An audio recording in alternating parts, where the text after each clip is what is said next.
అందరికీ నమస్కారాలు. ఒక రాజకీయ నిరుద్యోగి పాత చొప్పు ఎండి ఆ నల్లరాయిని కొడతా, పాత చొప్పు ఎండి వెంకటేశ్వర స్వామిని కొడతాననే వ్యక్తిని గతంలో తిరుమల తిరుపతి దేవస్థానాల ధర్మకర్తల మండలి అధ్యక్షులుగా, ధర్మకర్తల మండలి సభ్యులుగా పనిచేసినటువంటి కరుణాకర్ రెడ్డి గారు అబద్ధాలకు కేర్ ఆఫ్ అడ్రస్గా మిగిలిపోయారు. రోజు 15 రోజులకు ఒకసారి అబద్ధపు అసత్య ప్రచారాలని ప్రజల్లోకి తీసుకుని వెళ్ళి తిరుమల పవిత్రతని, శ్రీవారి పవిత్రతకి భంగం కలిగించే విధంగా వారి మాటలు, వారి చేతలు ఉన్నాయి. గోశాల నుంచి గోవిందుడి వరకు గోశాలలో గోవులు చనిపోతున్నాయని చెప్పి, ఎన్డీఏ కూటమి వచ్చిన తర్వాత అవి ఎక్కువ చనిపోయాయని చెప్పి ఒక అబద్ధ ప్రచారం తీసుకురావడం జరిగింది.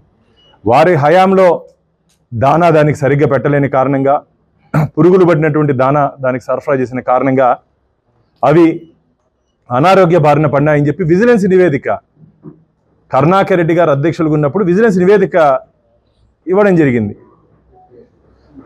ఈరోజు తిరుపతి అలిపిరి దగ్గర గతంలో శిల్పా క్వార్టర్స్ ఉండేది. అంటే ఎవరైనా సరే దేవుడి శిల్పాలు కావాలంటే అక్కడ ఒక శిల్పా క్వార్టర్స్ ఉంది. టీటీడీకి దానికి సంబంధం లేదు మిత్రులారా. తిరుమల తిరుపతి దేవస్థానానికి శిల్పా క్వార్టర్స్కి సంబంధం లేదు. ఎవరన్నా ప్రైవేట్ వ్యక్తులు వచ్చి మాకు ఈ దేవతామూర్తులు కావాలంటే దాన్ని నమూనాను తీసుకొని ఆ శిల్పాలు తయారు చేసి ఇచ్చే బాధ్యత అక్కడ శిల్పా క్వార్టర్స్లో ఉండేది. అక్కడ గత 20 సంవత్సరాల ముందు పట్టు కన్నయ్య అని చెప్పి ఒక ఆచార్య ఉండేవాడు. అతని దగ్గరికి బెంగళూరు నుంచి తర్వాత పొరపాటున శనేశ్వరుడికి వాహనం కాకి బదులు అతను వేరే ఆకారాన్ని చెక్కిన కారణంగా ఆర్డర్ ఇచ్చినటువంటి భక్తుడు అది అవసరం లేదని చెప్పి దాన్ని అక్కడనే వదిలేసి వెళ్ళిపోవడం జరిగింది. ఆ రోజు నుంచి ఈ రోజు వరకు అది అక్కడే ఉంది మిత్రులారా. ముఖ్యంగా కరుణాకర్ రెడ్డి గారు ఇంతకుముందు మాట్లాడుతూ అన్నాడు మహావిష్ణువు అంట. అయ్యా, ఏ దేవుడు ఏం కనుక్కోయ్యా, నీకు గుడి తాళాలకి బండి తాళాలకి తేడా తెలియని వ్యక్తి నువ్వు. మొన్న చంద్రగ్రహణం రోజు బండి తాళాలతో ఊరికే అక్కడ మీడియా మిత్రులు ఏదో ఫోటో గత కొన్ని సంవత్సరాలుగా నువ్వు చైర్మన్గా ఉన్నప్పుడు కూడా అలాంటి ప్రక్రియ చేస్తున్నారు, అక్కడ నిర్వహిస్తున్నారు. గతంలో ఇంకా భవిష్యత్తులో అట్లాంటివి జరగకుండా చూసుకుంటాం మేము. కానీ అదైన తర్వాత నీకు సంబంధించి ప్రసాద్ అనే సాక్షి మీడియా కూడా అదే చేస్తే, ఆయన చేసే తప్పు TV5 కెమెరామన్ చేస్తే ఒప్పు అయిపోతుంది. అది అంటే నీకు ఏం జరుగుతుందో తెలీదు. విషయ పరిజ్ఞానం తీసుకొని మాట్లాడితే బాగుంటుంది. ఏం మాట్లాడితే అర్థం కాదు. మహావిష్ణువు విగ్రహానికి శనీశ్వరుడు విగ్రహానికి తేడా తెలీదు. నువ్వు ఆ విగ్రహం ఏమైందో ఇంకా కొండ మీద కాబట్టి ఎక్కువ రాజకీయాలు మాట్లాడదలుచుకోలేదు, కింద వెళ్ళిన తర్వాత మాట్లాడతాం. కాబట్టి చైర్మన్గా గత 2 పర్యాలు చైర్మన్గా ఉన్నప్పుడు ఆ విగ్రహం అక్కడే ఉంది మిత్రులారా. కరుణాకర్ రెడ్డి చైర్మన్గా ఉన్నప్పుడు కూడా ఈరోజు ఆయన చెప్తున్నట్టు మహావిష్ణువు అంటున్నాడే ఆ శనేశ్వర విగ్రహం అక్కడే ఉన్నింది. ఆయన బోర్డు సభ్యుడిగా ఉన్నప్పుడు అక్కడే ఉన్నింది. అప్పుడు పోయి పూజలు చేయకుండా ఈరోజు పోయి ముసలి కన్నీరు గారొస్తావా? హిందూ ధర్మం మీద దాడి, హిందూ దేవత విగ్రహాలని ఈ ప్రభుత్వం వచ్చిన తర్వాత పడేశారని చెప్పి మాకు అనేక అనుమానాలు ఉన్నాయి. ఇప్పుడే కొందరు ఫోన్ చేసి చెప్పడం జరిగింది. చుట్టుపక్కల కొన్ని మద్యం బాటిళ్ళు, అలాగే కొన్ని పొట్లాలు వీళ్ళే నిన్న రాత్రి వేశారని, దాన్ని ఈరోజు ప్రభుత్వం మీద నెట్టి ఇదేదో హిందూ వ్యతిరేక ప్రభుత్వంగా చిత్రీకరించాలని చెప్పి ఒక దుష్ట ఆలోచనతో ఇలాంటి ప్రీ ప్లాన్డ్ మిత్రులారా ముందే అన్నీ చేసుకొని వారు చేస్తున్నారని చెప్పి భక్తుల నుంచి ఫిర్యాదులు వస్తున్నాయి. దీని మీద చైర్మన్ గారితో మాట్లాడిన తర్వాత ఏ విధంగా నిర్ణయం తీసుకోవాలో ఒకసారి బోర్డు గౌరవ సభ్యులందరూ ఉన్నారు, వారందరితో మాట్లాడిన తర్వాత ఉద్దేశపూర్వకంగా 15 రోజులకు ఒకసారి ఒక అజెండా పెట్టుకొని ఇలా మాట్లాడడం మంచిది కాదు. నోరు అదుపులో పెట్టుకోవాలి, నిజాలు మాట్లాడాలి తప్ప ఇలా అసత్య అబద్ధపు ప్రచారాలు చేస్తే రాబో రోజుల్లో ఖచ్చితంగా తిరుమల తిరుపతి దేవస్థానాలు ఇలాంటి వారిపైన ఎవరైనా సరే, ఏ స్థాయి వ్యక్తి అయినా సరే ఇలాంటి వారిపైన గట్టి చర్యలు తీసుకునే దానికి ఈరోజు జరగబో సమావేశంలో పెద్దలతో కలిసి ఒక నిర్ణయం తీసుకోవాలని చెప్పి ఒక ఆలోచనలో ఉన్నాం. ఇది మంచిది కాదు. అసలు హిందూ వ్యతిరేక ప్రభుత్వం 2019 నుంచి 2024 వరకు ఆంధ్రప్రదేశ్లో రాజ్యం ఏలింది మిత్రులారా. హిందూ దేవతా విగ్రహాలు, హిందూ పవిత్ర రథాలు అన్నీ దగ్నమైనాయి కదా. అప్పుడు ఏం మాట్లాడాల, మౌన మునివారుగుండి ఈరోజు ఏదో మాట్లాడితే ఎలా అయ్యా? ఇది మంచిది కాదు. కాబట్టి హిందూ సమాజానికి, శ్రీవారి భక్తులకి చంపలేసుకొని లెంపలేసుకొని క్షమాపణ చెప్పాలి కరుణాకర్ రెడ్డి గారు. నేను అబద్ధాలు చెప్పాను, నేను చెప్పింది అబద్ధము, నేను చైర్మన్గా ఉన్నప్పుడు కూడా అది అక్కడే ఉన్నింది, ఆ రోజు నేను దాన్ని పూజ చేయలేకపోయినాను, నన్ను భక్తులు మన్నించండి అని చెప్పి క్షమాపణ చెప్పాలి. ఇంక మీట భవిష్యత్తులో ఏదైనా మాట్లాడేటప్పుడు పూర్తి వివరాలు తీసుకుంటే బాగుంటుంది. మొన్నేమో చంద్రగ్రహణం రోజు అలా మాట్లాడుతీవి, ఈరోజు బోర్డు మీటింగ్ జరుగుతుందంటే ఏదో ఒకటి మాట్లాడాలి. ఏదో ఒక సెన్సిటివ్ సబ్జెక్ట్ని తీసుకొని, సున్నితమైన అంశాన్ని తీసుకొని పత్రికల్లో వార్తల కోసం మాట్లాడితే మంచిది కాదు. ఇది అయిన తర్వాత, కిందకి వెళ్ళిన తర్వాత దీని మీద, ఎందుకంటే ఇది రాజకీయ క్షేత్రం కాదు కాబట్టి దీన్ని పరిమితంగా మాట్లాడుతుంది. ఇది వెళ్ళిన తర్వాత వారి చేష్టలు, వారు ఏమేమి చేస్తారు, దీని వెనకాల ఎవరు ఉన్నారు, ఎవరు అక్కడ పెట్టారు, అన్నీ ఖచ్చితంగా శ్రీవారి భక్తులకు తెలియజేస్తాం. చిన్న ధర్మకర్తల మండలి ఉన్నప్పుడు సాక్షాత్తు మూల విరాట్ గర్భాలయంలో మూల విరాట్ పాదాల దగ్గర ఉన్నటువంటి శ్రీరామచంద్రమూర్తి మీరందరూ చూస్తుంటారు. రాముల వారి విగ్రహం వేలు ఇరిగిపోయింది మిత్రులారా. దాదాపు 3 సంవత్సరాల ముందు ఆ వేలు విరిగిపోతే అప్పటి నుండి అర్చక స్వాములు ఇది చాలా అపచారం, ఒక్క గంట కూడా అలా ఉండకూడదు, దాన్ని ఇమీడియట్గా సంప్రోక్షణ చేసి బంగారు తుడుగు వేసి దానికి పూజలు చేయాలంటే పట్టించుకోకుండా ఈరోజు దేవుడు, దైవము, భక్తి, హిందూ ధర్మం ఉంటున్నటువంటి వీళ్ళు పట్టించుకోకుండా దాన్ని అలాగే వదిలేయడం జరిగింది. ప్రభుత్వం మారిన తర్వాత, మా ధర్మకర్తల మండలి వచ్చిన తర్వాత, బోర్డులో దాన్ని డిస్కస్ చేసిన తర్వాత ఎటువంటి ముహూర్తాలు కూడా చూడకూడదు మిత్రులారా. ఆగమ పండితులు ఏం చెప్తున్నారంటే ముహూర్తాలు కూడా చూడకుండా దానికి సంప్రోక్షణ చేయాలని చెప్పారు. ఆ ప్రక్రియని మేము వచ్చాక పూర్తి చేస్తాం. 3.5 సంవత్సరాలు నిద్రపోతున్నారు మీరు. సాక్షాత్ మూల విరాటయ్యా, అఖిలాండ కోటి బ్రహ్మాండ నాయకుడు, కలియుగ ప్రత్యక్ష దైవం వెంకటేశ్వర స్వామి ఆలయంలో మూల విరాట్ దగ్గర ఉన్నటువంటి రాముల వారికి జరిగినటువంటి అపచారం కనపడలేదా కరుణాకర్ రెడ్డి నీకు? ఈరోజు మాట్లాడుతావు నువ్వు. ఆలయంలో ఉన్నటువంటి దాన్నే నువ్వు ఏం చేయలేకపోయినావే. ఈరోజు కింద ఏ దేవుడు ఏమి తెలియకుండా ఇష్టం వచ్చినట్టు మాట్లాడుతున్నావు. ఇంతకుముందు రాజగారు చెప్పినట్టు ఇది కింద ఇది అయిన తర్వాత దీని మీద మా చైర్మన్ గారితో మాట్లాడిన తర్వాత నిర్ణయం తీసుకుని ఆ నిర్ణయాన్ని మీడియా ముందు వెళ్ళదు. మాజీ చైర్మన్ కరుణాకర్ రెడ్డి గారు కూటమి ప్రభుత్వం ఏర్పడిన తర్వాత, టీటీడీ పాలక మండలి ఏర్పడిన తర్వాత చైర్మన్గా బిఆర్ నాయుడు గారు నాయకత్వంలో పనిచేస్తున్నటువంటి తరుణంలో ఆ రోజు నుంచి ఈ రోజు వరకు అసత్యాలు, అబద్ధాలు, టీటీడీ మీద బురద జల్లడం, లేనిది ఉన్నట్టు అసత్యపు ప్రచారాలు, సాక్షిలో ప్రచారాలు చేస్తూ వైఎస్ఆర్ కాంగ్రెస్ పార్టీ సోషల్ మీడియాలో ప్రపంచవ్యాప్తంగా ఉన్నటువంటి శ్రీవారి భక్తుల మనోభావాలు దెబ్బతినే విధంగా, వాళ్ళ ఆందోళనకు గురయ్యే విధంగా ఇక్కడ ఏదో జరిగిపోతుందనే ఒక అసత్యపు ప్రచారాన్ని మొదటి నుంచి చేస్తున్నటువంటి కరుణాకర్ రెడ్డి ఇప్పటికైనా బుద్ధి తెచ్చుకొని టీటీడీ మీద అసత్యాలు మాట్లాడడం మానుకోవాలని హితవు పలుకుతా ఉన్నాం. నువ్వు అసత్యాలు మాట్లాడుతూ ఉంటే, టీటీడీ మీద బురద చల్లుతూ ఉంటే చూస్తూ ఊరుకునే ప్రసక్తే ఉండదు భవిష్యత్తులో. మీరున్నటువంటి రాజకీయ పార్టీకి అసత్యాలు ప్రచారం చేయడం మీ పార్టీ పుట్టుకతో వచ్చినటువంటి విద్య.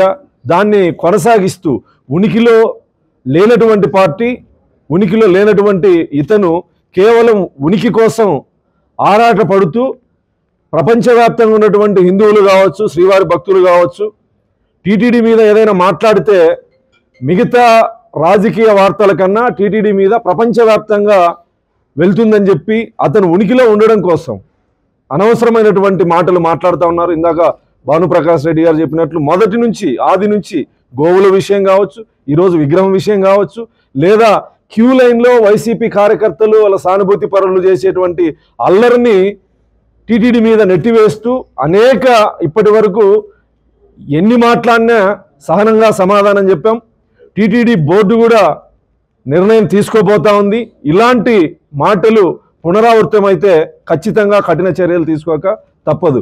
మీరు టీటీడీ చైర్మన్గా మీకు శ్రీవారి మీద భక్తి లేకపోయినా, దేవుడి మీద నమ్మకం లేకపోయినా, గతంలో విగ్రహాన్ని పెకిలిస్తామని మాట్లాడినా, లేదా చెప్పులతో దాడి చేస్తామని చెప్పినా, కొండ మీద ఏమీ లేదని మాట్లాడినా, అలాంటి నువ్వు నీ ఇంట్లో ఆచరించేటువంటి మత విశ్వాసాలు వేరు, నువ్వు బయట రాజకీయ ఉనికి కోసం నటించేటువంటి మతం వేరు.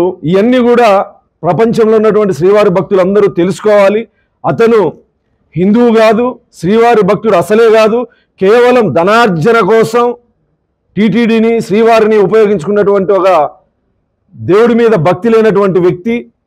తన కుటుంబంలో ఇతర మతాచారాలని అవలంబిస్తూ బయటికి హిందుత్వము శ్రీవారి మీద భక్తిని నటించేటువంటి వ్యక్తి. ఇతను చేసేటువంటి ఆరోపణల్ని ప్రపంచవ్యాప్తంగా ఉన్న శ్రీవారి భక్తులు నమ్మకూడదని చెప్పి సందర్భంగా హితవు పలుకుతాను. అందరికీ నా నమస్కారాలు. రోజు రోజుకి చూస్తుంటే చాలా బాధేస్తుంది. ఒక మనిషి దిగజారిపోతే అలా దిగజారిపోతాడా అనేటువంటి పరిస్థితి చూస్తున్నాం. ఈరోజు మాజీ చైర్మన్ కరుణాకర్ రెడ్డి గారు ఎంత నీచంగా మాట్లాడతాడు, ఎంత ఘోరంగా మాట్లాడతాడంటే, గతంలో నేను చైర్మన్గా పనిచేశాను కనీసం ఒక గుర్తు కూడా పెట్టుకోకుండా ఎవరో ఒక అనామకుడు మాట్లాడినట్టు, ఏమీ అసలు ఒక హిందూ అనే ఒక ఎక్కడ కూడా లేకుండా అంత ఘోరంగా మాట్లాడతారు. ఈరోజు భగవంతుడిని ప్రపంచం మొత్తం పూజిస్తూ ఉంది. అట్లాంటి భగవంతుడిని ఈరోజు ఏది పడితే అది, నోటికి ఏది వస్తే అది, ఎక్కడో విగ్రహము, ఎక్కడో స్కూలు, అక్కడ ఏదో జరిగిందనేసి అని వితౌట్ నాలెడ్జ్తో ఆ విధంగా మాట్లాడితే హిందువులు ఎంత బాధపడతారని కనీసం ఒక చిన్న పాయింట్ కూడా అతను క్యాచ్ చేయలేకపోతున్నాడు. అతను ఎమ్మెల్యేగా పనిచేశాడు, బోర్డు మెంబర్గా ఉన్నాడు, టీటీడీ చైర్మన్గా ఉన్నాడు. ఇన్ని చేసిన వ్యక్తి ఒక మాట మాట్లాడేటప్పుడు దాంట్లో సత్యం ఎంత అసత్యం ఎంత అని కూడా గ్రహించకుండా మాట్లాడుతున్నాడు. అది చాలా బాధేస్తుంది.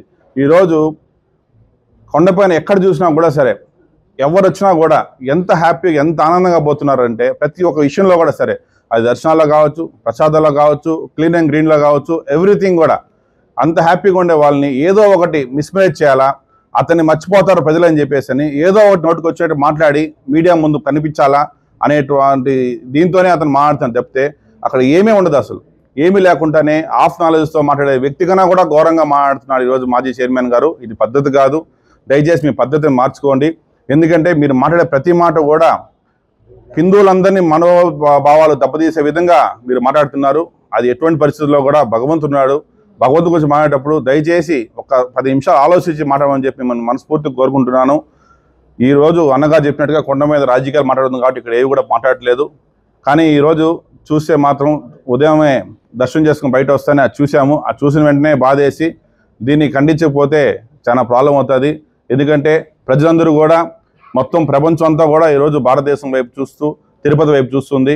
సో కాబట్టి తిరుపతి అనేది మన పుణ్యక్షేత్రంలో ఇన్ని కోట్ల మంది దర్శనాలకు వచ్చి పోతుంటారు. ఎప్పుడు కూడా వాళ్ళందరూ కూడా ఇట్లాంటి ఫేక్ మాటలతో అబద్ధాల మాటలతో మాట్లాడుతూ ఉండటం కరెక్ట్ కాదు. దయచేసి మీ యొక్క పద్ధతిని మార్చుకోవాలని చెప్పి మనస్ఫూర్తిగా కోరుకుంటూ త్వరలోనే కిందకు వచ్చి కూడా మేము ప్రెస్ మీట్ పెట్టి మొత్తం కూడా క్లారిటీ కూడా మాట్లాడతాం. Thank you. ఈ రోజున మాజీ టీటీడీ చైర్మన్ అయినటువంటి కరుణాకర్ రెడ్డి గారు కింద ఏదో విష్ణుమూర్తి విగ్రహం ఉంది, అక్కడ మూత్ర విసర్జన జరుగుతున్నాయి, తర్వాత తాగుతున్నారు అని చెప్పని మాట్లాడడం జరిగింది. ఈ విగ్రహం చూస్తే విగ్రహానికి మీసాలు కూడా ఉన్నాయి. మనకు తెలిసినంత వరకు విష్ణుమూర్తికి మీసాలు ఎక్కడ లేవు. ఒక అన్నవరంలోనూ ఎక్కడో ఒక చోట ఉంటాయి అంతే, ఇంకెక్కడ ఉండవు. మరి ఆయన అన్నిసార్లు 2 పర్యాయాలు ఆయన టీటీడీకి చైర్మన్గా ఉండి ఈ రోజున వెంకటేశ్వర స్వామి విగ్రహం ఎలాగుంటుంది, లేకపోతే శనీశ్వర విగ్రహం ఎలా ఉంటుంది అనేది తెలియని వ్యక్తి ఒకటి. ఇందాక సోదరులు భానుగారు చెప్పినట్టుగా నీకు అసలు ఏ మతమో కూడా తెలియదుగా హిందువుల యొక్క మనోభావాల్ని దెబ్బతినే విధంగా ప్రతిరోజు నేను వార్తల్లో ఉండాలా, ఏదో ఒకటి బురద జల్లాలా అన్న దీంతో ధ్యేయంగా పెట్టుకునే నువ్వు పనిచేస్తున్నావు. కానీ కూటమి ప్రభుత్వం ఏర్పడినప్పటి నుంచి మా ముఖ్యమంత్రి చంద్రబాబు నాయుడు గారు కానీ, లేకపోతే కొత్త పాలక మండలి ఏర్పడిన దగ్గర నుంచి మా చైర్మన్ బిఆర్ నాయుడు గారు ఆధ్వర్యంలో ఉన్నటువంటి బోర్డు మెంబర్లు మేమందరము కూడా అభివృద్ధి పరంగానే ఆలోచిస్తున్నామే. కానీ దీంట్లో ఈ పని చేస్తే ఎన్ని డబ్బులు వస్తాయి, ఈ పని చేస్తే ఎంత మిగులుతుంది అని చెప్పని మేము ఏ రోజు ఆలోచించలే. నువ్వు గోశాలలు పెట్టావు, ఎన్ని గోవులు పెట్టావో చూపించు నాకు. అవి మళ్ళీ మేము ఎక్కడ ఎన్ని గోవులు ఉన్నాయో అని అడుగుతామేమో అని అనేసి గోవులు చచ్చిపోయినాయని అదొక పుకారు. ఈ తిరుపతిలో ప్రతి ఒక్కరికి తెలుసు నీ కార్యక్రమాలన్నీ. తర్వాత భానుగారు చెప్పినట్టుగా నువ్వు 2 పర్యాయాలు చైర్మన్గా ఉండి ఆ విగ్రహం అక్కడ ఉన్నప్పుడు నువ్వు బాధ్యత గలవాడైతే నువ్వు అక్కడి నుంచి ఎందుకు తీయలేదు? ఈరోజు మా మీద బురద జల్లాలి కాబట్టి నువ్వు మాట్లాడుతున్నావు. క్యూలో ఉండి జ్వరం వచ్చి ఏదో అతను కళ్ళు తిరిగి పడిపోతే టీటీడీ చైర్మన్, బోర్డు సభ్యులు బాధ్యులు. వాళ్ళకి ఎవరికో వాంతులు అయితే, విరోచనాలు అయితే టీటీడీ బోర్డు బాధ్యులు. ఇది ఎక్కడ విచిత్రం అండి? ప్రతి దానికి మేము అభివృద్ధి పరంగా ముందుకెళ్తున్నాము.